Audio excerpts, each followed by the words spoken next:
Today's Dungeon Master's Guide will discuss Flowfiends and Wizshades. I was on a monotonous voyage to Mystara to trade in a highly lucrative spell tome to a rich client on Shard Sphere, when a complacent soldier was snatched by a Flowfiend. It was the first time that I had ever seen one and grew excited. I hurriedly sketched this four-armed monstrosity. I have heard that they were once travelers like us, but were left behind in the phlogiston. Rumors are that their evil calls out a shadowy presence that transforms them. It grows in size, but it's the two extra arms that emerge that make this monster incredibly fierce. Plus, razor-sharp teeth. A book I read talks about a study that proves that they have their own language. They also swim through the phlogiston, preying on unsuspecting sailors. They have forgotten everything about their life, and now please the Great Father. Scholars debate if this is a double-strength Flowfiend or something more sinister. One observer followed a Flowfiend that carried an adventurer. It traveled to a remote island built by the calcium deposits of its prior victims, which make up the columns of the temple and the altar inside.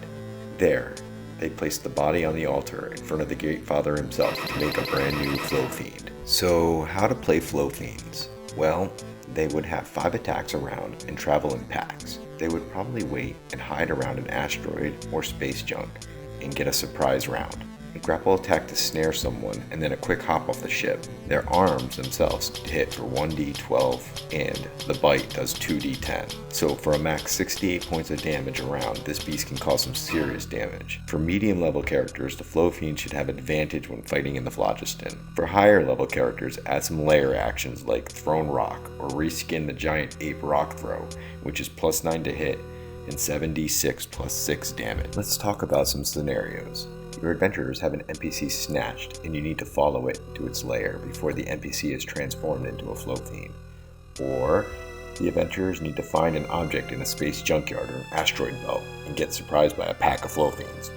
Or, battle an old foe that was killed and has returned as a bigger foe. Whatever you choose to do, the Flowfiends can create an exciting battle for any power level.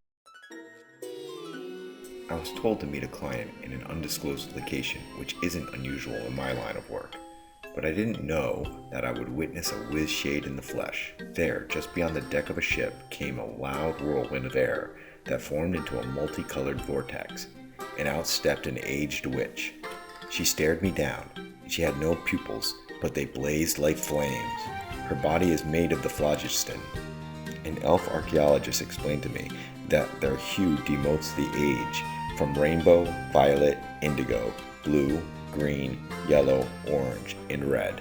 So seeing a red Wizshade was a treat in itself, and one who serves Corellian, the creator of the elves, was extra special. She beckoned us towards her, and a vortex grew.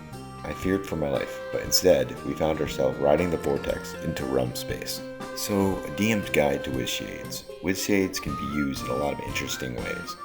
Maybe give them a quest giver from Corellian himself and look for an instant warp to that location. Or a young rainbow Wizshade that continues to pester the magic user in the party.